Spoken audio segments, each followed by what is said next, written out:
right? Yep.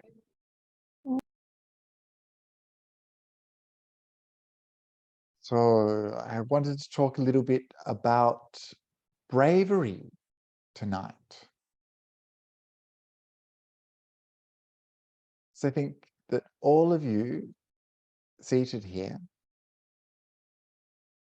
are incredibly brave people. You turn up every week or perhaps every day to your cushion and you sit down, you stop everything else, and you take a few moments to look at your mind. And this is an incredibly brave thing to do, right? Anyone who's done a little bit of meditation understands just how difficult it can be to stop and do nothing and to be present with your mind. Recently, I was leading a retreat in Dubbo, and it was a day-long retreat. Most of the people who came along had meditated before, but there's a few people who are completely new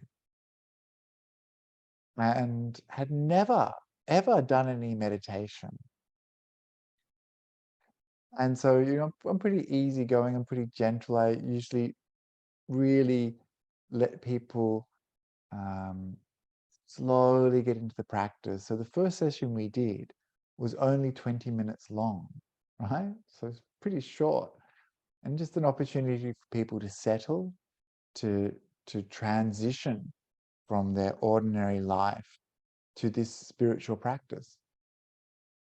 And so after 20 minutes, this woman gets up and says, "Thank you very much. Wonderful, but not for me." And she left. And I understood the reason why she left. And it's because this woman had never, ever sat down and been alone with her mind in that way before. I wonder if you can remember the first time you meditated. How difficult it was to sit. How shocking it was to see what came up. How frustrating. How unnerving at times our mind can be. It's not easy being a human. It's not easy having a mind. The stuff that comes up can be very confronting. Things from the past, trauma, regret, worries about what's to come. We see the habit pattern of our mind, which at times feels so uncontrollable. And we see the types of thoughts we have, thoughts sometimes full of lust and desire, sometimes full of hate and anger. And it can be very difficult to sit and just be present to what's going on. There's a bravery that is required. Otherwise, we just give up and run away. So this is why I wanted to speak a little bit about bravery and to congratulate you all for taking this opportunity to sit with your mind. Because this is the only way that we're going to make progress in training our mind. We need this process of awareness so that we understand what's going on right here, right now in our mind. We need to see clearly, without flinching, the drama of our mind. We need to see it so that we know what's happening. We need to start to build up that mindfulness that allows us to see clearly, without distraction, the content of our thoughts. We need to develop some skillfulness in dealing with those thoughts. And we need to develop some wisdom, some discernment that helps us understand what should be abandoned and what should be cultivated. That is, how to respond to whatever's going on. And this is the process that you are involved in. This is the process that you have embarked upon as meditators. And you're very fortunate to be that person. You're very fortunate to be here supported by this group of spiritual friends. Most people, 99.9% of people in this world, it has never occurred to them to work on their mind. Most people in this world have never meditated. They've never sat with their mind. They've never seen what goes on. They've never understood why these things happen in our mind. They don't see the connection between our thoughts, our speech, and our actions. They go through the world ignorant of the contents of their mind, the habits of their mind. They're unaware of how their thoughts impact their relationships, impact the way they move through the world. And so they're very far away from making progress on the spiritual path. And for people like us, people who have been trying a little while, sometimes we might lose a bit of hope because we see just how difficult it is to control our mind, just how difficult it is to change our mind, to train our mind. But regardless of how far it feels, this goal of training your mind, how far away that feels to you, you should have some confidence. You should have some satisfaction that at least you have begun this process. And this means that you're much further along the path of the spiritual path. You're much further along this path of training your mind. You're probably much further along understanding yourself than most of the people in the world will ever be. And again, to look back at the beginning of your spiritual practice and compare what you have now in terms of knowledge and skills in dealing with your mind as compared to when you first began. You've probably made a lot more progress than you appreciate. And so this is why this practice that we're going to do tonight is so profound and so meaningful, because drop by drop, our practice is changing our mind, is training our mind. Our practice is an opportunity to develop wisdom, which helps us come out of suffering and get more happiness and freedom in our hearts.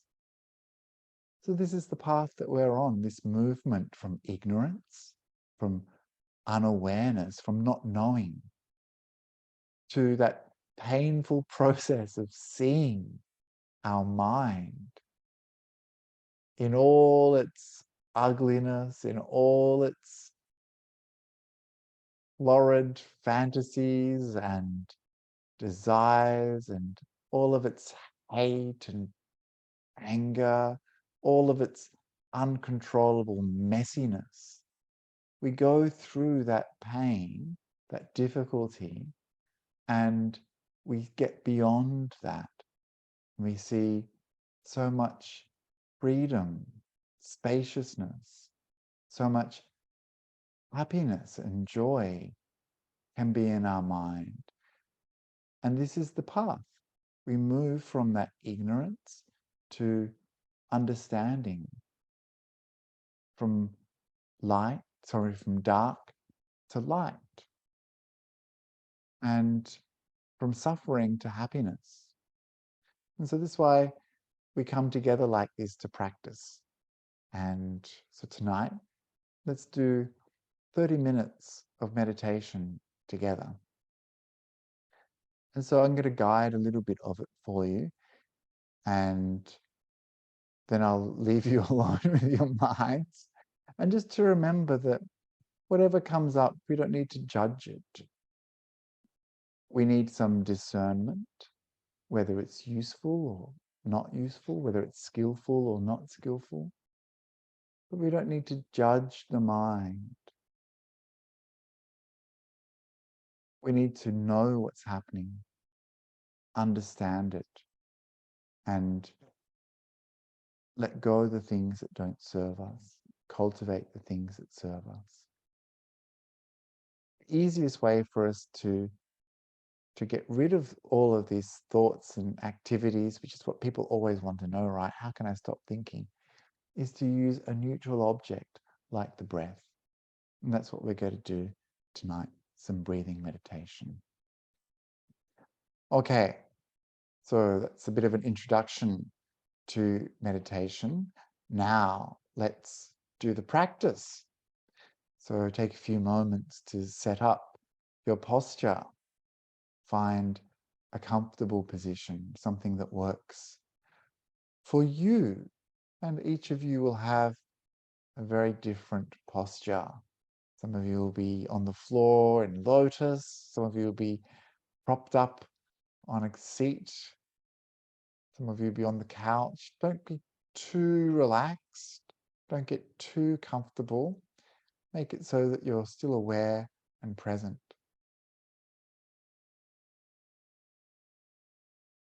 And then the next thing that we need to do is to make up our minds to really want to be here.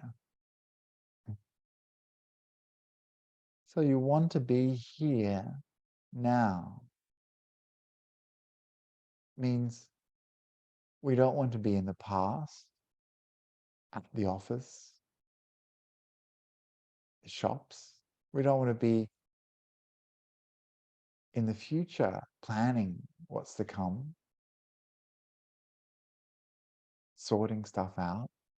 We want to be present. And so we need to do some letting go at the beginning of our practice, letting go of all the things that keep us from being here and now. Just for this 30 minutes, letting go of those things from the past, from the future,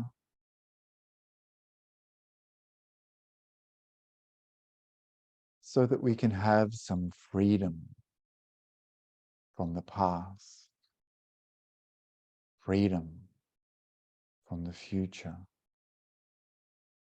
so that we can be here now, so that we can be present and aware.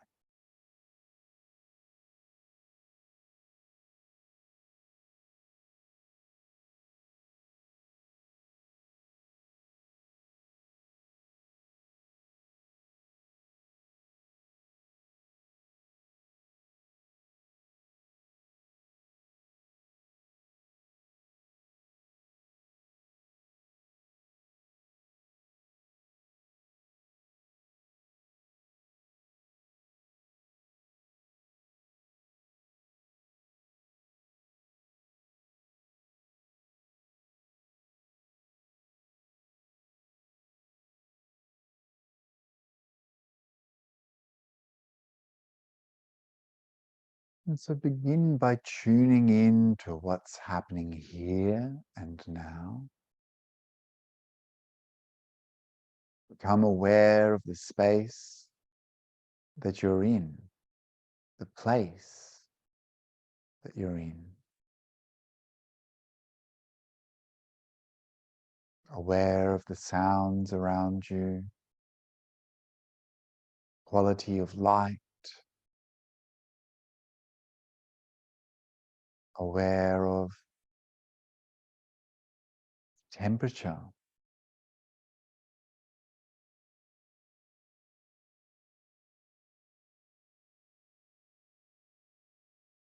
and aware of your body seated here, the posture that you're in.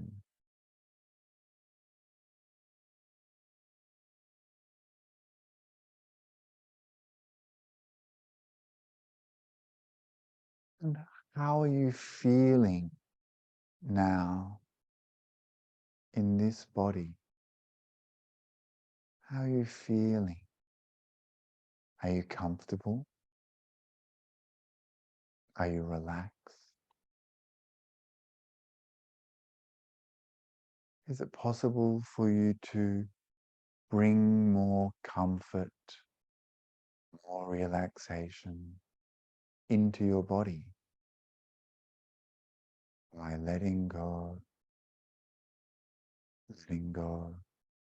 of tightness, tension, consciously releasing,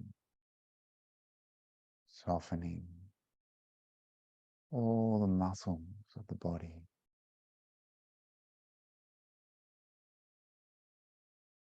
relaxing the face,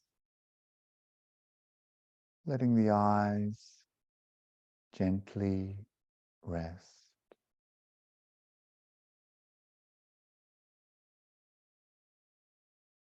unclenching the jaw,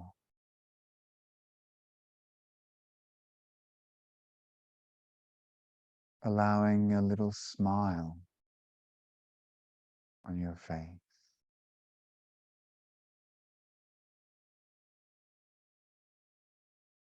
Relaxing down through the arms, softening the elbows, letting go of all the tension in the forearms, the hands,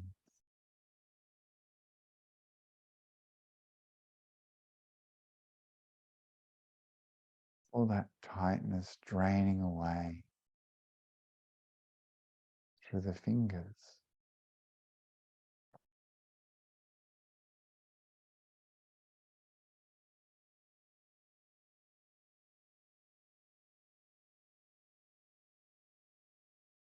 Feeling the neck relax, the back of the neck, the shoulders, all of the muscles, upper back, bones, shoulder blades. Release any tension, any tightness. Relax the upper back.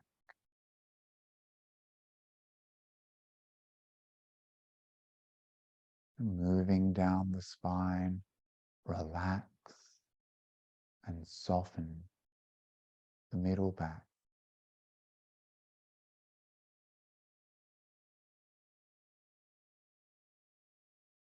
Relax, soften the lower back.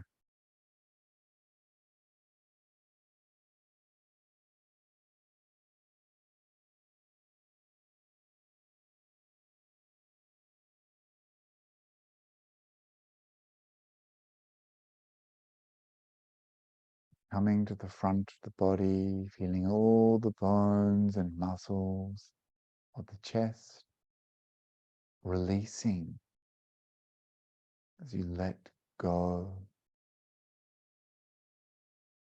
even the lungs, even the heart,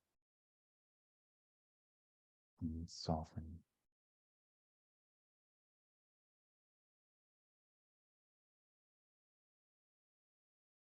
relaxing deep inside the abdomen,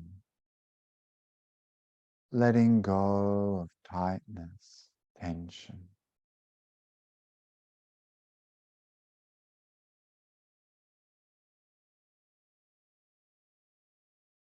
Softening down through the hips. Feel the heaviness in your buttocks.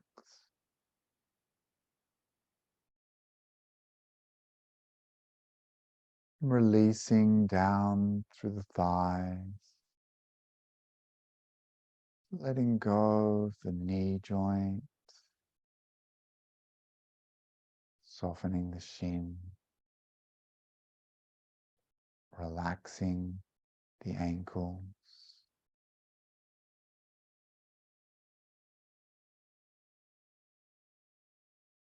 Feeling the soles of your feet, the tops of your feet, softening.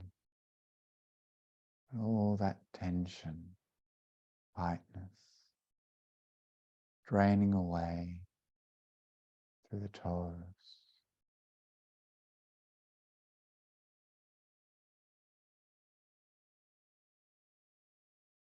It feels good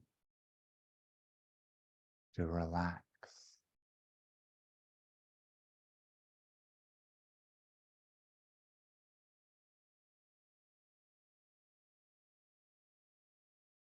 Feels good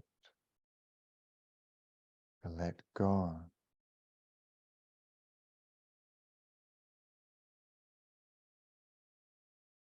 Before there was tightness, tension,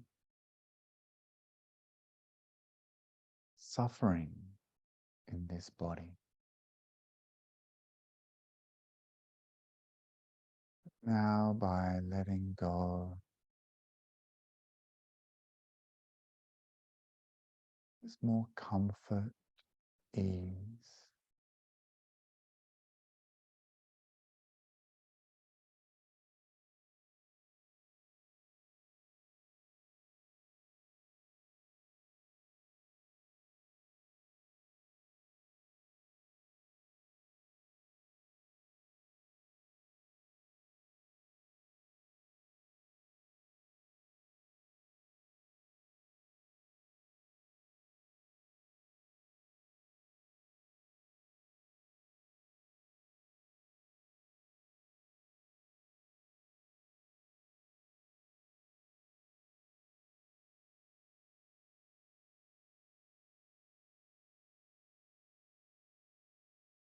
And do you see that when the body is relaxed,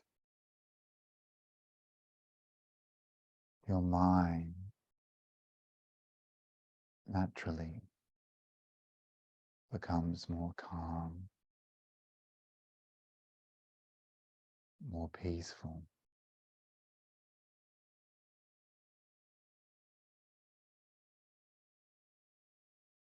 We can relax our mind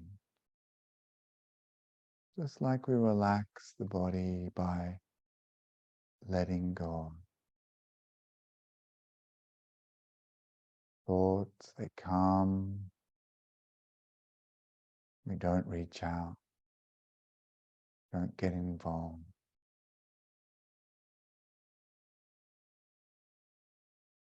We let them go, relax the mind, just like relaxing the body, letting go, not holding on.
as the mind becomes calm and peaceful, as the thoughts subside, it's very easy to see the breath. Breath comes to you. Suddenly you are aware, I'm breathing in. Aware, I'm breathing out. Mindfully breathing in. Mindfully breathing out. Aware of each and every breath.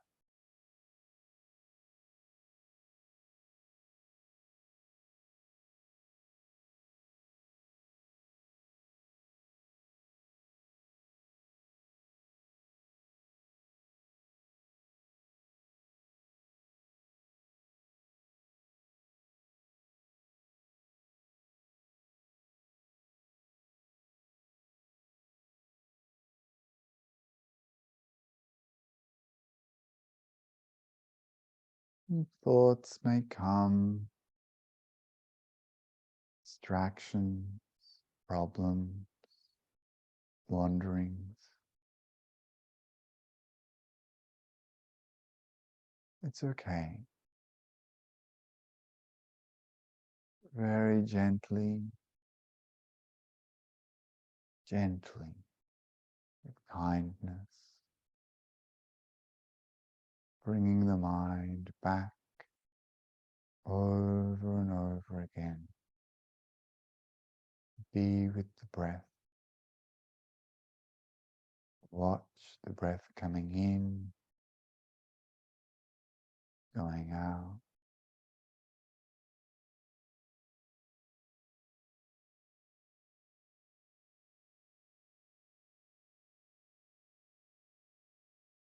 This breath is warm and soft, calming,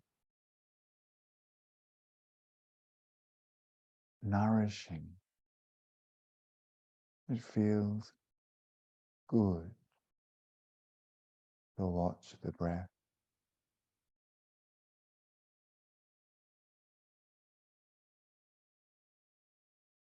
This breath makes us more mindful,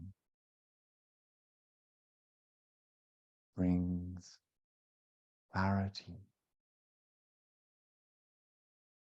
makes our mind spacious,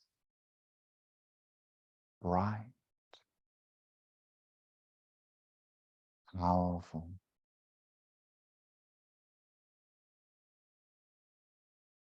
So we stay with the breath. We return to the breath.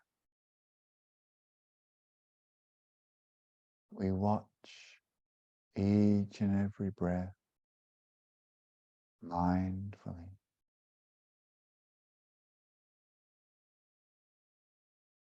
It's a practice in this way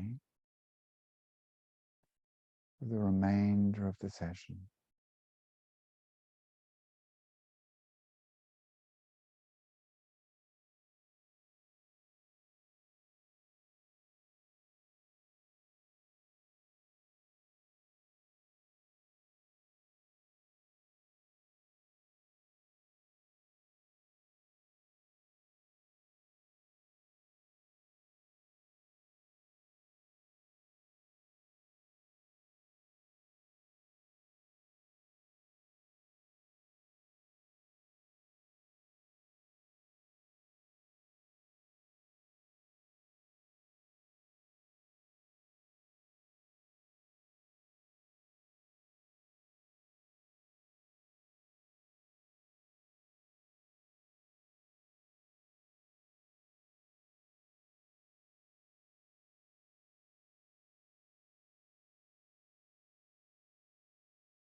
And now we're coming towards the end of our session, still with your eyes closed.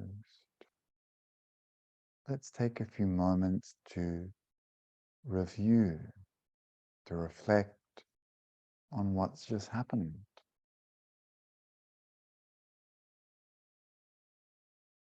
So how are you feeling now?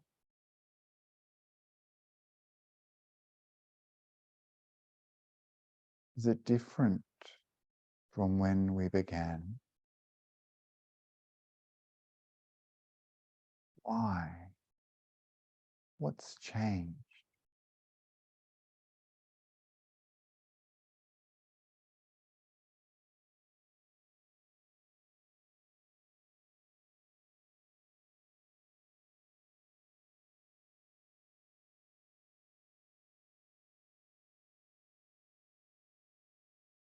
Were you able to let go of the past, let go of the future?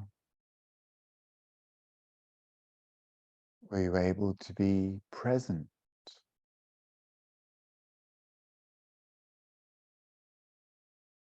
Or was it difficult, challenging? If so, why?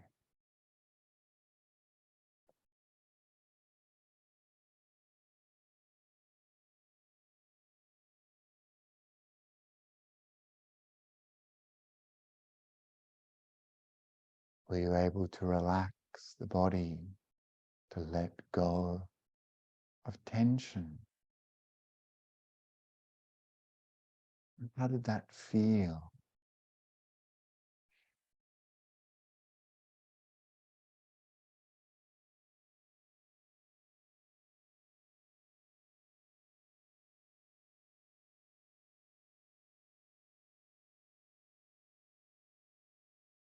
Were you able to watch the breath? Stay with the breath.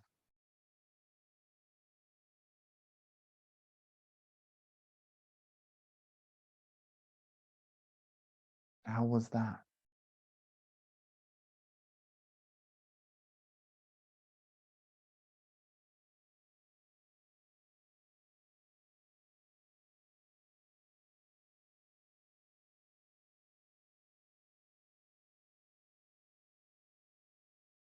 And were you able to get some peace and calm?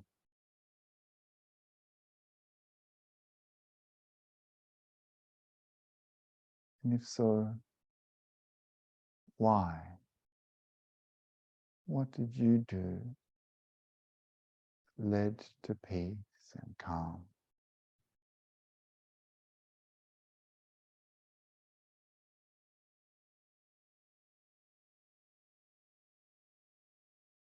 What did you do that led away from peace, calm?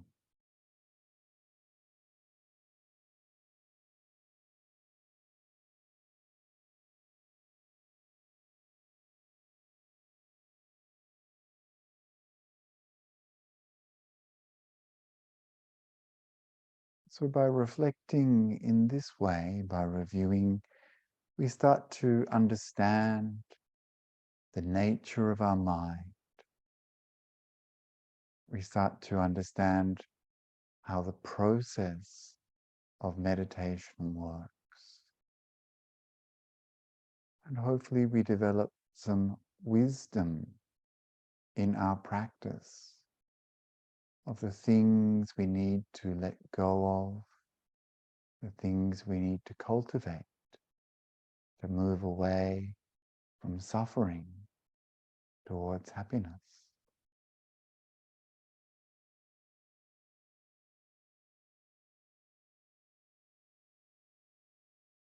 Okay, very good. So now you can relax your awareness.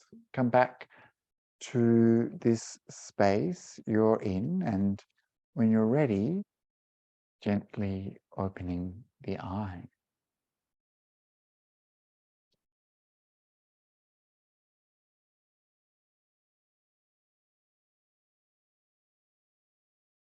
So This is a rhetorical question. I don't really want to know. What were the kinds of thoughts you were having? What's the quality of your thoughts like? Was it boring and mundane? Was it thinking about things at the office or doing the shopping list? Was it thinking about what's happening tomorrow, that you should phone the kids, or was it deep and meaningful and profound? So when we talk about the spiritual path, sometimes we have this artificial separation between the version of us on the cushion and the version of us in the world. When we talk about the spiritual path, talking about training the mind, we think, oh yes, that's my meditation. My meditation is when I train my mind. But of course, whether we meditate or not, we're training our mind all the time, right? Here I've got my little mind trainer. Look, for all these wonderful things I can click on. I can just keep on scrolling, endlessly scrolling. Perhaps there's some excitement there. If I click on that, will I get a reward? Like, this is how we train our mind.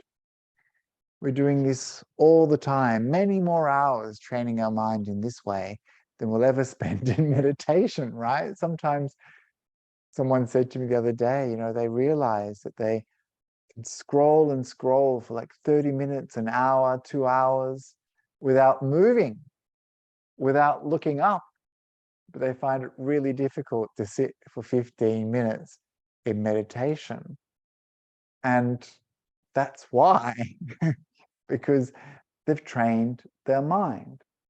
Some of us might work in jobs where we are trained to problematize, to look ahead, to worry, to plan. And so it's understandable that when we come to sit, that's how our mind behaves, looking for something to do, looking for a worry to grab hold of. And so in this way, we start to understand the link between the way we live in the world and what happens to us on the cushion. And this is an important thing to become aware of, that your mind is being trained outside of your meditation practice. And that when you sit down, what you see is the echoes of that training. We see the habit pattern, the tendency of our mind, the way we've conditioned it to work. And recently I was in Malaysia and I was working with a group on a weekend retreat there. And this young man came up to me and he said, Bhante, my mind is fine. Most of the time, my mind is fine. No problems, no worries. But then whenever I come to one of these Buddhist things, whenever I do some meditation, suddenly my mind is crazy. I can't control it. It's just demented. And I was like, well, you do realize, don't you, that this is how your mind is all the time. It's just in meditation, you see it clearly. And this is why I said it takes some bravery, right, to sit with your mind. It takes some courage to look and see what's going on. But even though some of the things that we see can be very confronting, can be very challenging or difficult, or even though the process of meditation can feel frustrating, annoying, pointless, it's much better for us to see, to know, than to never have looked. One of the things I frequently reflect upon is the importance of actually seeing and knowing what's in my mind so that I don't delude myself. I can sit here and practice loving kindness meditation, sending it out to the world. But if there's still hate and anger in my mind, I don't want to disguise it or camouflage it or blind myself to it. I want to know that it's there, because knowing it's there means that I can work on it, that I can let it go. Knowing it's there means I have to see it, see why it arises, see how it affects my mind, understand it so that I can let it go. And it's the same for all sorts of things like restlessness or sense desire. When we see these things in our mind, it's a wonderful opportunity to understand, how do these things impact my mind? How do they change my mind? What is the result of these sorts of thoughts in my mind? Something like sense desire is great to look at. Sense desire is one of those things that prevents you from getting on your cushion. And once you're on your cushion, often prevents you from staying there, right? Oh, just get up and have a cup of tea. Then I'll continue. And you see this restlessness, this movement of the mind towards an object. And so you see how impactful this is. And this is why mindfulness is such an important tool for us as meditators. And having mindfulness is really a very brave thing. It's like this is our sword, our tool, this very sharp mindfulness that sees clearly what's going on. One of the dangers for us, of course, as meditators is that we have often patrolled our mind as this guard of mindfulness, right? We've come to be familiar with the terrain of our mind. In a way, if you've had some meditation experience, nothing shocks you anymore about the mind, what goes on in your head, the thoughts you have, the effect of those thoughts on your mind. You can become very familiar with quite extreme thoughts and fail to be shocked anymore by your mind. And this is a problem for us as meditators. We become a bit inured to our mind, and this means that our mindfulness actually isn't sharp enough. We're not seeing as clearly as we could be. And it means that our wisdom faculties are a bit diminished, because if we truly understood the effect of these thoughts on our mind, we probably wouldn't tolerate them for a second. If we truly understood the power of that little bit of hate that's crept in, that little bit of restlessness that's crept in, if we truly understood that, then we wouldn't allow them into our mind. Because they have such a power to take us away from peace and clarity, to take us away from our meditation, And without that mindfulness engaged, we just allow the mind to wander and enjoy like a cow happily eating grass. We chomp on these things in our mind. And we hear the bell go and we're like, oh, that's right. I was meditating. And so we need some skillful awareness. And this is what we call yoniso manasikara. This is wise attention. It's not just enough to have this mindfulness that tells us what's going on. We need to have some discernment to understand what is useful for our mind, what is beneficial and skillful, or what is not useful, what is not beneficial, what is not skillful. And so this means that we're actually taking a bit of an active role in our meditation, right? We're involved. We're part of our meditation. And for many meditators, this is something that they've forgotten. Meditation is just something that happens to them. Sure, from time to time, we'll take some credit for a good meditation, right? Oh, yes, I had a great meditation, lots of joy, lots of bliss coming up. But when we have a bad meditation, it's often because our thoughts have been running wild, the hindrances are very strong. And we say, oh, I had a terrible meditation. Thoughts just kept on coming, as if we weren't responsible for producing them. There's something that comes from outside of us. And sure, to a certain degree, it's conditioned.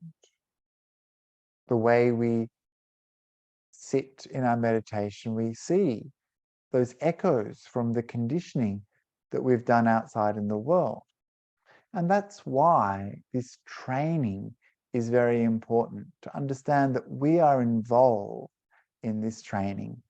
And in the Buddha's terms, this is part of our right effort in meditation, samavayama, the sixth factor of the Noble Eightfold Path. This is the effort to prevent unwholesome, unhelpful, unskillful states from arising in our mind, and to abandon them if they do, and then to cultivate wholesome and skillful states that haven't yet arisen in our mind, and then to maintain those states that are good and useful. And so when we think about right effort, we understand that we actually have some work to do as part of our meditation practice. We have a role to play where in this is part of us.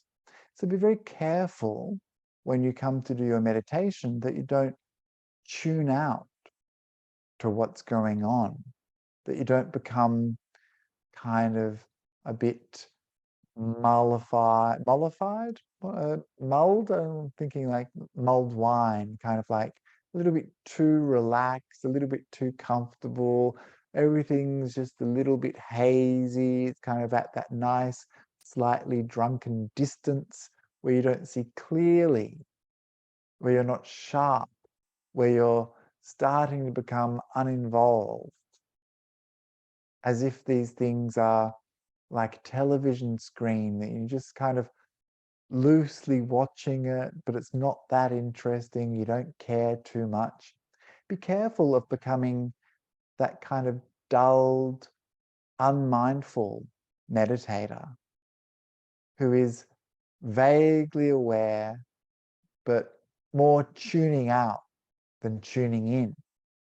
We want to develop that clarity of mind, that sharpness, that sense that, yes, what we're doing here matters. And it matters because this is your opportunity to actually train your mind in an intentional way That's why meditation is so powerful. It's like a microscope that we put on our mind so that we can see, what is going on?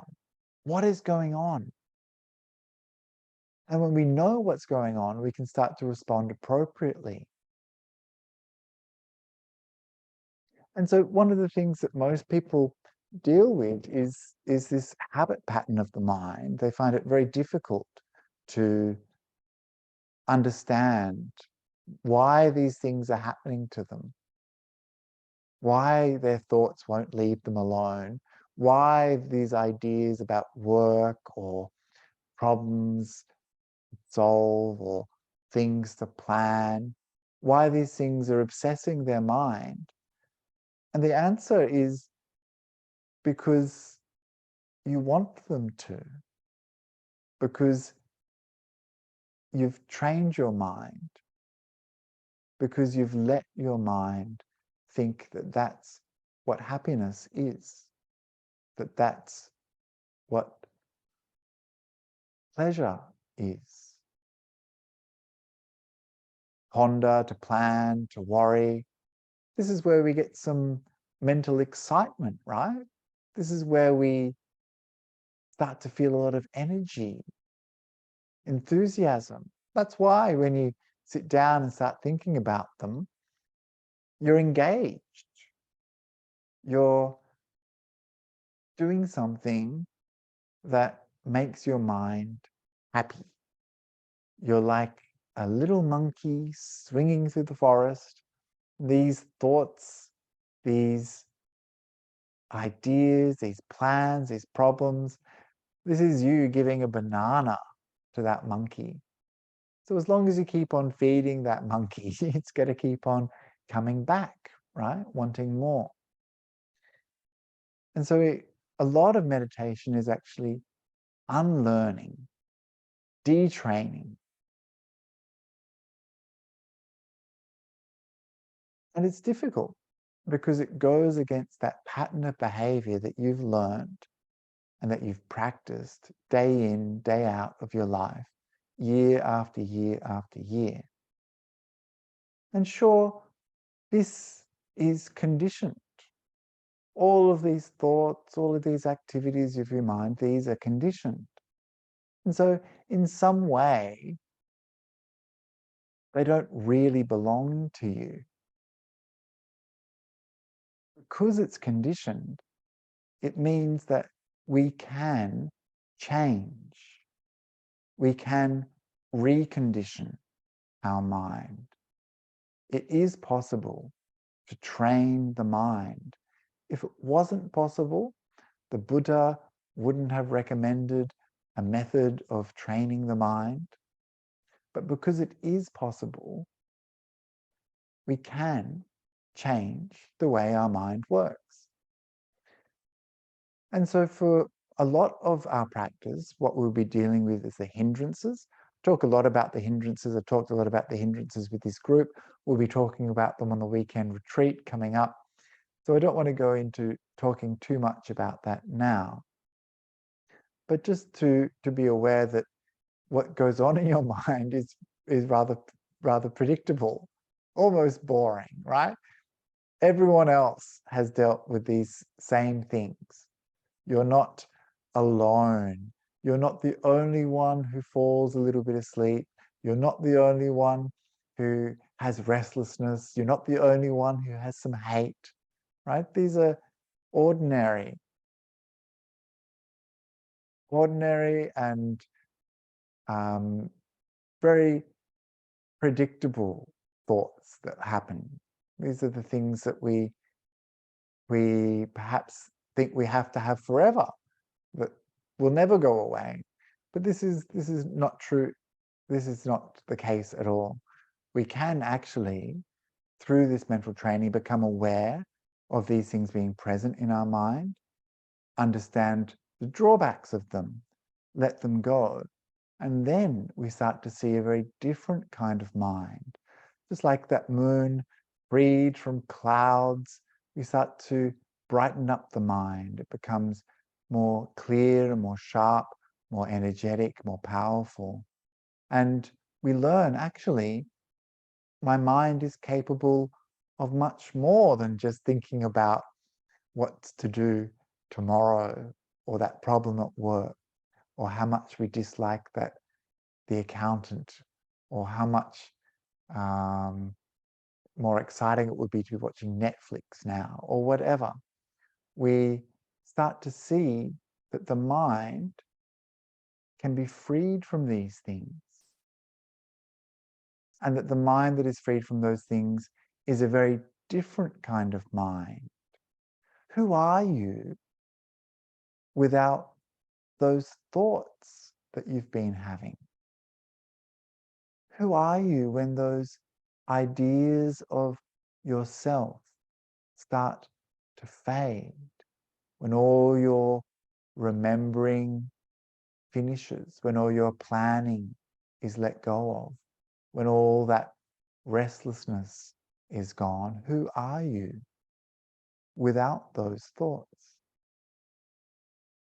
So it's very interesting to get to know the mind that is becoming quiet and peaceful and calm.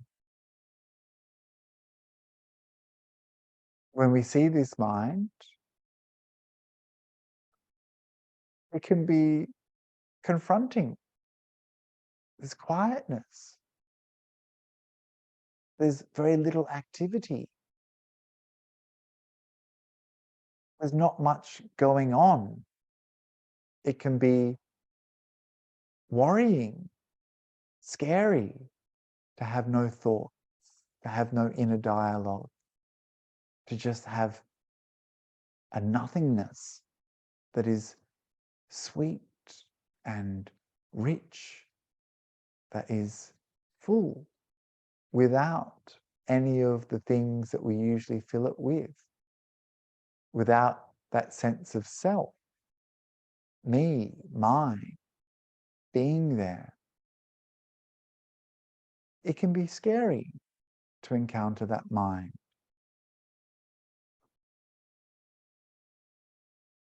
This is what we discover in meditation. We discover a part of ourselves that has the potential for this peace, for this calm. And when we practice over and over again, we learn that this mind, which is free from agitation, distraction, free from restlessness, free from hate, that this mind is actually very beautiful. That this lack of activity, rather than being dull or boring or even scary, is actually incredibly happy. By doing nothing, this mind feels good.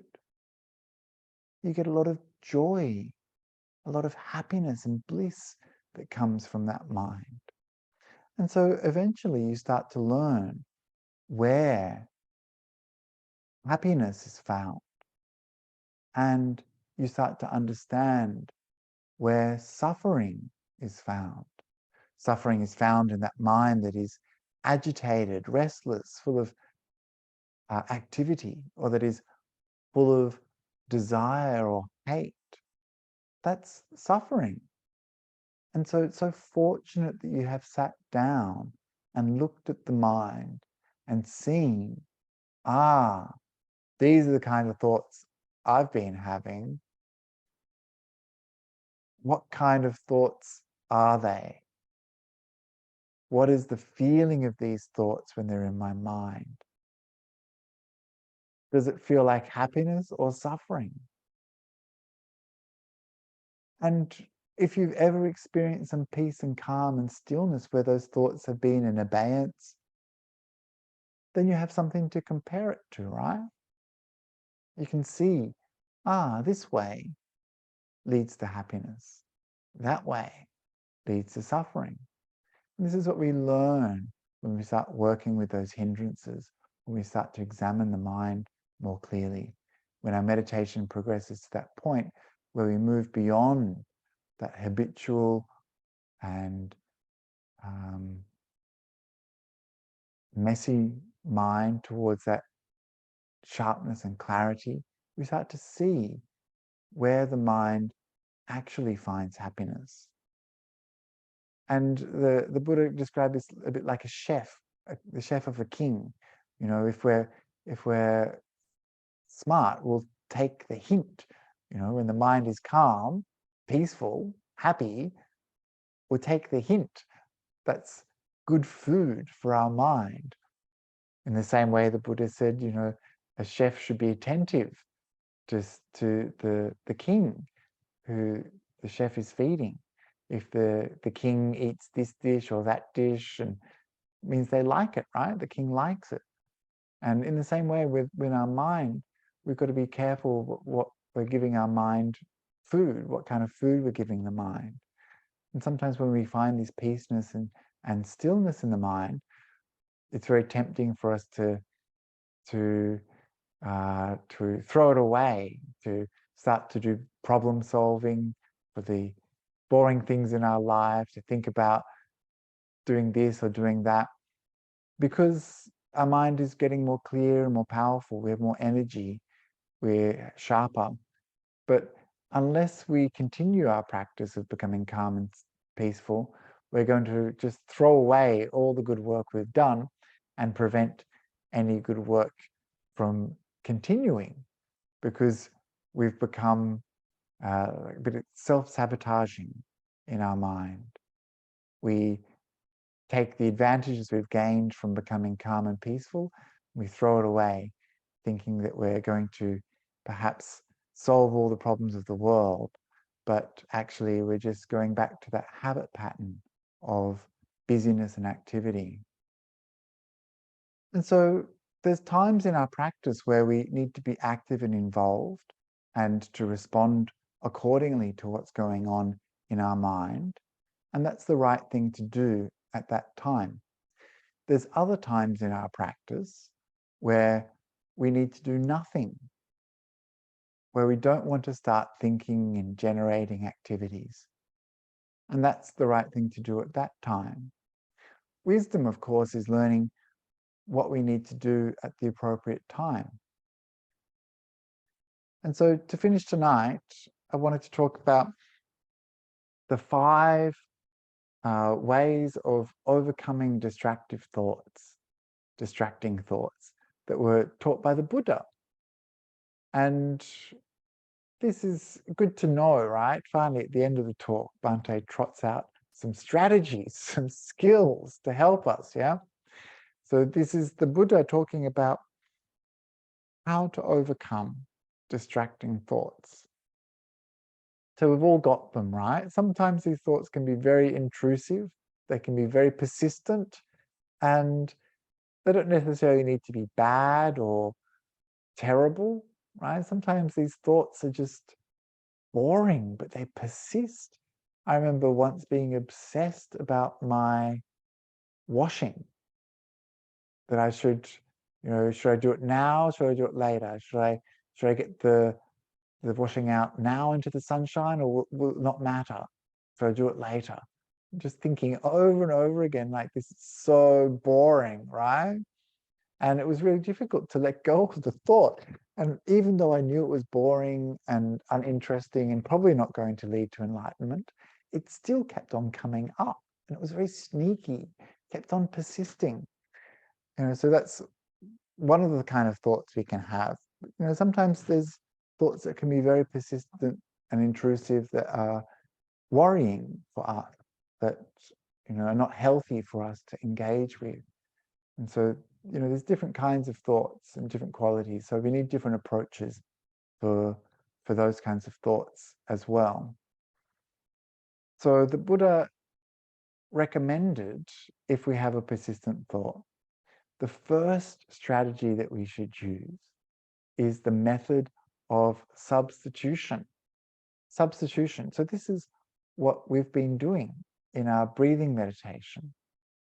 We are thinking creatures. We've got a lot of activities happening in the mind. And one way that we can deal with those is to simply substitute our breath for those thoughts. Substitute our thoughts for the breath. Instead of focusing on those thoughts, we focus on the breath. We substitute one thing for another. And this is the easiest and probably the best method for us to use. It means that our mind becomes settled upon this meditation subject, and it's easy for the mind to become interested and to merge with that meditation subject. And when this happens, you'll see that thoughts and activities don't obsess the mind as much, because we've got something to do. We've got a job to do. We're watching the breath coming in and going out. And so thoughts and distractions start to fall away, start to fade away into the background. But this doesn't always work, right? Actually, before I move on, I'll just give you the simile, the image that the Buddha used to help us understand this idea. And this is the image of the peg, the wooden peg. So it's not like a wooden peg that you find on your clothesline. It's more like a wooden plug, like a wooden nail that connects two pieces of wood. Sometimes that wooden peg becomes a bit rotten. And so how do you get it out, right? You've got this rotten piece of wood connecting these timbers. So you want to get that rotting wood out. So that rotting wood, of course, is like our thoughts, which have begun to deteriorate the quality of our mind. And so the way to do it is to take another wooden peg and to hammer out that old one. So you push that old one out with the new. And in this way, we use the substitution method. We substitute the new peg for the old peg. In that way, we use the mind working on the breath rather than wandering around our thoughts. And this is one way that we can overcome distracting thoughts. This is very useful, always to come back to the breath, over and over and over again. This is the training of the mind, the intentional training of the mind, where we deliberately, persistently place our mind on the breath. And eventually, it learns to go back to the breath over and over and over again. Go back to the breath, go back. So that's why it's very important to have that strong mindfulness at the beginning of your practice, to develop that mindfulness that sees when the mind has strayed away from the breath, and then to quickly bring it back. Otherwise, you'll end up spending your entire meditation session planning or problematizing, worrying, or thinking, right? So that's why we have this mindfulness to help us know what's going on and to tell us now's time to come back to the breath over and over and over again. So that's the substitution method. The next method that helps us is to understand the drawbacks, the adinavas, the drawbacks of these persistent thoughts.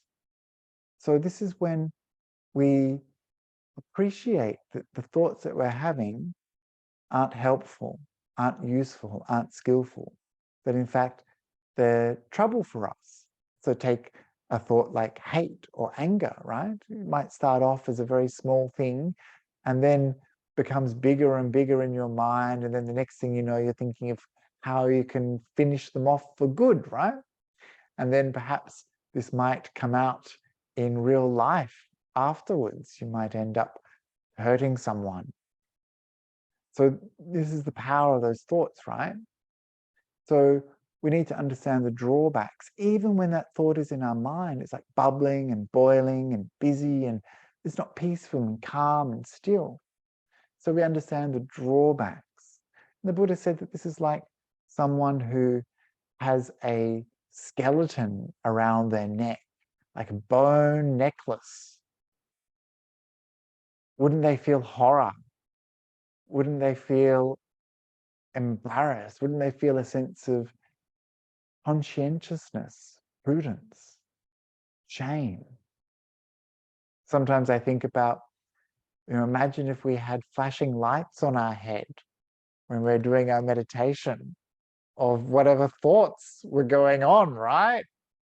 Everyone could see our thoughts. Just imagine, yeah? That would certainly be a useful training tool, right? You very quickly try to get your thoughts into shape, yeah? And so this sense of conscientiousness, understanding the drawbacks, is very useful to know what thoughts we're having and are they beneficial, are they helpful, or are they unbeneficial and unskillful. And then the third method, which I think is probably an underrated method, and remember, this is like a sequence. If the first one fails, using the breath or a substitution, then, perhaps this sense of investigating the drawbacks will be useful. Or if that doesn't work, Buddha says, ignore and forget. And I think this is something that we can learn, right? Be very useful for us in our meditation practice to ignore the thoughts, right? To not get involved, to forget about them so that we can drop them easily and they don't come back and sneak up on us again. To ignore and forget. The Buddha said this is like a person who is someone who can see, but when they see an object or a thing that they don't like, they close their eyes or look away. So in the same way in our mind, this is a very useful thing to do in our practice, to actually see what's coming up and to ignore it, to let it go, to not get involved, to look away, rather than that usual habitual tendency of getting involved, like that monkey reaching out looking for a new branch to swing onto, right? When we see something that comes into our mind like that, our usual tendency is to want to get in there, get involved. But actually, if we want to have some happiness and freedom from this habitual tendency, then it's useful to learn how to ignore, to not get involved, and to forget. An image I've been using recently is a train pulling up to the station. You see these things coming with your strong mindfulness. You see these trains arriving at the station, these thoughts coming up. You have a choice. Do you want to get on, or are you going to stay on the platform, knowing that if you get on that train, you'll end up at a certain destination? And so we ignore and forget. We close our eyes to these troubling thoughts. And this way we can have some control over our mind and some freedom. And the fourth way of overcoming distracting thoughts is that we try to investigate and try to stop the formation of those thoughts. So we need to do some understanding of the processes at play in our mind. The image that the Buddha uses is of a person walking very fast. They're walking fast, right? Just like you're thinking fast. You've got lots of thoughts flying through your mind. And that person says, why am I walking fast? Why don't I slow down? And so then they slow down. Then they think, why am I walking slowly? Why don't I stop? And then they stop. And then they think, why am I standing? Why don't I sit down? Then they sit down. Why am I sitting? Why don't I lie down? And so they lie down. So in this way, each change of posture is successively more comfortable. So thinking back to the beginning of our practice, our meditation practice, the way we relax the body, the way the relaxed body helped the mind become calm and peaceful. And noticing that movement from our daily life with our usual mind, busy, active, pausing to coming into stillness in our body with our meditation posture, to let go of tension and tightness, to become more calm and peaceful. And we see this process at play, which makes you think, why was I doing so much? Why was I so busy? Why don't I just chill out and relax? In this way, we start to investigate how we can stop the processes occurring of generating sankharas, generating choices, will, activities of the mind. And so we learn how to stop. We inquire, where are these things coming from? Why are these things appearing in my mind? And this is a wisdom practice. We start to understand so that we can let go. And the last method, this is the last resort. This is for the kind of thought that really has stuck around through all of those other four methods, hasn't managed to disappear. This is not the kind of thing you go straight to. This is like pulling the emergency brake on the train or smashing the glass for the alarm. You don't want to do that unless you really need to. And so this method, the last method, is to use the will, the power, the willpower of your mind to crush that thought, to force yourself to overcome it, to stick your tongue at the top of your mouth and clench your teeth and struggle with that thought, to use your mind to crush that thought. Just as the Buddha said, like a wrestler, a strong wrestler would take a weaker man and take him by the throat, take him by the back and throw him down and subdue him, right? So this is pretty brutal imagery, right? This is very powerful, very strong. So you don't want to be brutalizing your mind, wrestling your mind, using all this willpower every time you have a distracting thought, right? This is for a select few thoughts, problematic thoughts, maybe thoughts of harming someone, or the kind of thought that's very obsessive and you can't let go of. And you use those other methods first. So you don't want to, every time, a thought about work comes into your head, you don't want to grit your teeth and wrestle your mind. But these are 5 ways that the Buddha said that we can handle the kinds of thoughts that come up. The first one was to use the substitution method, the wooden peg, where we substitute the breath or another wholesome object for an unwholesome thought or an unhelpful thought. Similarly, if you've got a lot of anger coming up, maybe you use a different thought like love. So we use a substitution, something that's going to change that thought. Breath is a neutral object. It's very easy for the mind to become calm and still and peaceful, and it helps us forget about those thoughts. So the substitution method. Second is understanding the drawbacks, that bone necklace, right? That flashing neon light on our head, sense of conscientiousness and prudence about our thoughts, understanding the disadvantage of certain thoughts. The third is to ignore, look away, not get involved, like a person closing their eyes to something that is ugly. We don't want to see it. We don't want to get involved. The fourth is to investigate and to stop the processes at play. We become more comfortable, like that person moving quickly, ending up lying down.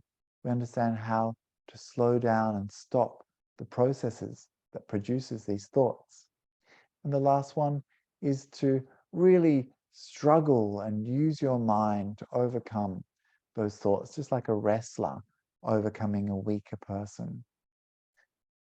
So these are 5 methods of overcoming thoughts. And so I share them with you to help your meditation practice. And to remind you, it does take a lot of bravery to try to train your mind. It takes a lot of courage to work on this mind, which is so difficult and obstreperous and naughty and messy and full of all sorts of things. But when we train our mind in meditation, we purify the mind, just like gold is purified. All those pebbles and rocks and grit and dirt becoming purified, we're left with this bright, shining, pure gold. And this is what can happen in our mind. You've seen it yourselves. You've seen that the process of meditation produces results. You've seen in your own mind when those defilements and hindrances fall away, the beauty and power of your mind. And so this is some encouragement from me to you to continue to be brave practitioners and to keep working on your mind. And so this short talk about bravery and thoughts, and I hope it will be useful to you now or in the future. Thank you.